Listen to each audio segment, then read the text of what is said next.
Bank అకౌంట్లలో minimum balance లేదని బ్యాంకులు అడ్డగోలుగా ఛార్జీలు వేస్తుంటాయి.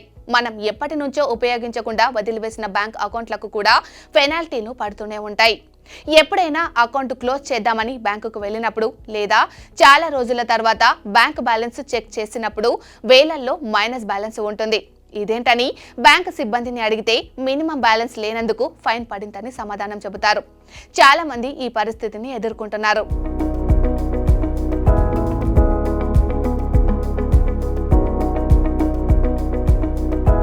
ఈ నేపథ్యంలో బ్యాంకులకు రిజర్వ్ బ్యాంక్ ఆఫ్ ఇండియా కీలక ఆదేశాలు ఇచ్చింది. నాన్ ఆపరేటివ్ బ్యాంక్ అకౌంట్లకు మినిమం బ్యాలెన్స్ లేదన్న కారణంతో పెనాల్టీ వేయవద్దని ఆదేశించింది. బ్యాంక్ అకౌంట్లలో 2 ఏళ్ల నుంచి ఎలాంటి ట్రాన్సాక్షన్ చేయకపోతే ఆ అకౌంట్ను బ్యాంకులు నాన్ ఆపరేటివ్ అకౌంట్గా గుర్తిస్తాయి. అంటే 2 ఏళ్ల నుంచి ఎలాంటి లావాదేవీలు చేయని బ్యాంక్ అకౌంట్లపై ఇక బ్యాంకులు మినిమం బ్యాలెన్స్ ఛార్జీలు వేయలేవు. ప్రస్తుతం ఉపయోగిస్తున్న బ్యాంక్ అకౌంట్ల విషయంలో మాత్రం ఈ ఆదేశాలు వర్తించవు. వీటిపైన మినిమం బ్యాలెన్స్ లేనందుకు పెనాల్టీ వేయవచ్చు.